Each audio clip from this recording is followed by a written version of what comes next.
Mets fans, thank you guys for tuning in. I'm Chente Camacho. Before we get started, there's a couple topics I want to touch on. First one is that impending position battle over at third base between J.D. Davis and Luis Guillorme. And then the second is that incredible start by Marcus Stroman. Also, talk a little bit about the fan base and how excited we are and how some are just still flying off the handles. And also, the impending negotiations that are taking place, or hopefully taking place, between the New York Mets and the representations of both Francisco Lindor and Michael Conforto, as we hope to get them signed before the season starts. As always, y'all, this is Rants from the Third Rail. I am Chente Camacho Jr. Thank y'all for tuning in. But before we get started, new viewers and returning viewers, come on, guys, don't forget, click on that little button down there. Don't forget to like, share, and subscribe. And here we go in 3, 2, 1. We out. This is a Mets Willets Point bound 7 local train. The next and last stop is Mets Willets Point. Stand clear of the closing doors, please.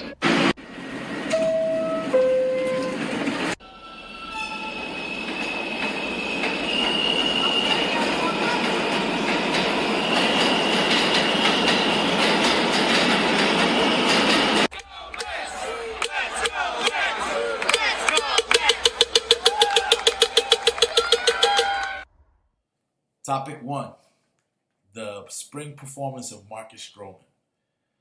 His last outing, he was stellar. 5 innings pitched, 2 hits, 1 earned run on a home run, no bases on balls, and 5 strikeouts. The guy looks really sharp. He doesn't throw super hard. He touches 92, maybe 93 once in a while, but he mixes his speeds well and he changes up the eye level of the hitter. He goes up, down, left, right. He's all over the strike zone. And he's consistently in the strike zone. He pitches to contact really well, which I'll talk about that later on when it comes to the other topic that I want to discuss, the position battle between Guillorme and Davis. But Stroman's pitching performance this spring has been a delight. The guy's pitched tremendous this spring. For the exception of the second game that he had some command issues, but he's been solid. In 13 and a third innings, he's given up 9 hits, 4 earned runs, with 14 strikeouts. That's like a 2.70 ERA. It's really good if you ask me, or anyone else for that matter. He's had a pretty solid spring. The guy's repertoire, like I said, it's 6-7 pitches. He mixes them up well. He uses the strike zone to his advantage. He's a cerebral pitcher, Marcus Stroman. He's super confident. A lot of people don't like that. They take it as cockiness. But no, you have to have a certain level of confidence when you reach this level of baseball. When you get here, you have to think differently. It's what sets him apart from the other athletes. This kid has a very strong mental makeup. And he takes it out there on the mound. He plays with the batters, and he gets in their heads. And that's the kind of pitcher you want on your team. And the dude fields his position among the best in baseball, Marcus Stroman, and he has something to pitch for as well. He's in a contract year. He took the qualifying offer. He got paid for this season, but he's playing for a contract. The guy's still in his 20s. He's talented. He has a lot of life in that arm. It's not super live arm that is going to blow you away, but his repertoire selection and his knowledge of the strike zone itself is very impressive. I'm super hyped, even though Cookie is going to be out for the beginning of the regular season. There's enough depth in that rotation that I think the Mets will be fine. Of course we're going to miss his quality arm, but, we have Taijuan Walker, Lucchesi, guys can step in for the moment. From what I understand, it's not that severe with Cookie Carrasco and his strained hamstring. But Stroman and the rest of the guys, I think, will hold it down up until he gets back and he's fully healthy. This Mets rotation and team is primed to do some great things. That is if Yeurys Familia and Dylan Betances can hold up their end of the bargain. They seem to be the scariest pieces in that bullpen that I'm kind of worried about in this pitching staff. Loop, although he gave up that home run earlier in today's game, he's been pitching pretty decent, and May's been pretty solid as well. So when Lugo gets back, I think the bullpen's going to be okay, but it all falls on whether Betances and Familia can get it done. And I think with our starting rotation, if they can go deep enough, we can avoid going to those two that I just mentioned, Betances and Familia, and go straight to Lugo into Sugar in the ninth, and maybe we can put some games away that way and not rely on Familia and Betances. Them guys have been really shaky this spring. I know this is when you work things out, but we're already a couple weeks into the spring training, and they're still keeping the ball up, and it's getting hit really hard. And then the last thing I like to touch on, well, the second to last, because the last thing I want to touch on is just another quick talk about the whole free agency, as I mentioned earlier in the introduction, before we got things going. How about this position battle, y'all, that has evolved here at third base with Luis Guillorme and J.D. Davis? Davis's stick, it solidifies him in the lineup. That's what makes him a mainstay in the lineup, is his bat. And that's the one thing we're going to sacrifice defense at third. Something that I'm not too keen on doing. I'm more interested in possibly a platoon situation in games where a pitcher like Stroman, who pitches to contact, maybe we can play Guillorme at third that day. And hopefully that could be a day where there's a DH in the lineup and we can insert JD into the DH spot. We could work it out some way, somehow, to keep JD and Guillorme into the lineup every day, or almost every day, to give us the best chances to win both offensively and defensively. They both bring things to the table that bring value to them and to what they bring to the team in terms of helping us win. JD's bat is his most powerful asset, and Guillorme's glove. And this spring, he's shown he can handle the bat pretty well. You know, with that 22-pitch walk that he took just a couple of games ago, was nothing short of impressive. I mean, this guy does things that keeps us in awe. And he's shown us from time to time that he can handle the bat. I believe that this is the year that he will break as a major league starter in 2021. I think he's going to break the starting rotation this year. He will be, not the rotation, the lineup rather. He will break the starting lineup.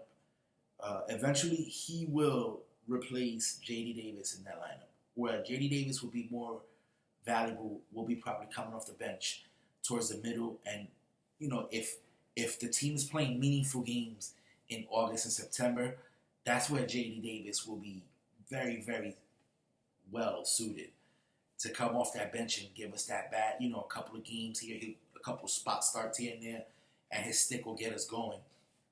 But, you know, as much as I like him, his defense is too much of a liability to keep out there.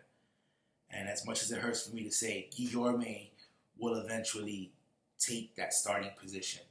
And also, too, waiting in the wings, as I mentioned in the intro, is Jonathan Villar. Jonathan Villar is having quietly a pretty solid spring. Although he strikes out a lot, he makes very good, solid contact. And he's not bad defensively, and he can steal bases. So I can see the signing of this guy. I can see why it comes about.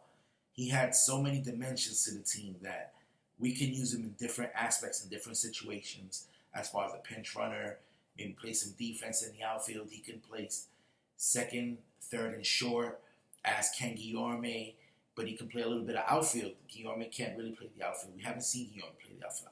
At least I haven't seen Guillorme play the outfield. But, you know, this is a team that has these kind of problems. These are good problems to have. I'm okay with having these problems. These are problems that I love to have because it just means we have depth. And there's solutions everywhere you look. You know, just a few years ago, you look, 2017, people were dropping like flies. The next man up wasn't really able to help because we didn't have this depth that we have. And we had depth all over the infield and the outfield as well. And two, you know, I complained about the bullpen in the earlier session, but the reality is there's a lot of arms there, and I believe that when it's the next man's turn, I think they'll perform. You know, hopefully, like I said before, Familia and Betances can get their act together. But this team seems primed to do some nice things. That's pretty much for that. Look, don't get me wrong on what I'm about to speak on right now. I'm not flying off the handles, and I'm not losing my patience or anything like that.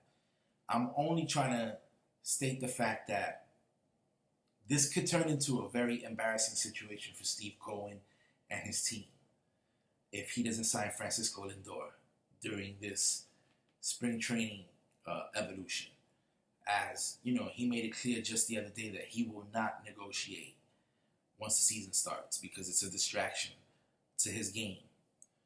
Something I'm okay with agreeing. You know, I don't see that as a bad thing whatsoever. He wants to focus on baseball. He don't want to focus on money. The time to focus on money is during the off season. And, you know, spring training is not technically the off season, but spring training is a time to get these negotiations done. It'll be a big fat egg on Steve Cohen's face if he cannot get this deal done within the next 2 weeks.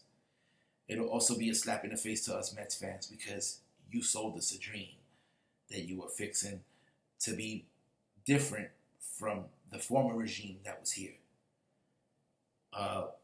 Mr. Cohen, we just want you to get this deal done. Show us some assurance.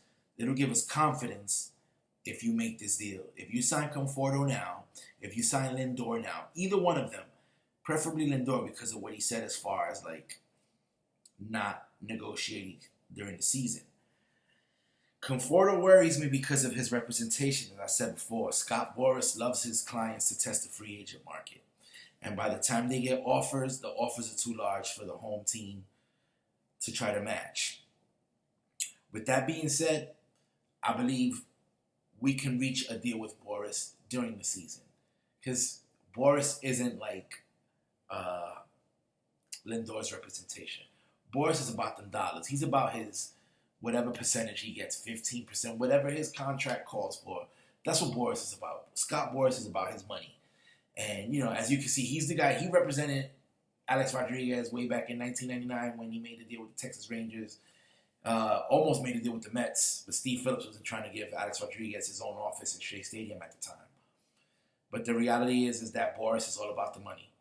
And that's all he sees is big dollar signs, especially with Michael Conforto, what he's done here since his rookie year. He helped the Mets make it to the World Series as a rookie in 2015. And Boras is going to use all that. He's going to bring out all of the accolades in Conforto's 6-year career. And we'll see. We'll see. Hopefully the Mets get a deal done and get to extend both players because what we need to sign, the players we need to sign are here already. This is this is what we need to take care of, home base first. And then you go out and you sign other players once this season's over. Let's not worry about what's out there. Let's worry about what we have here right now.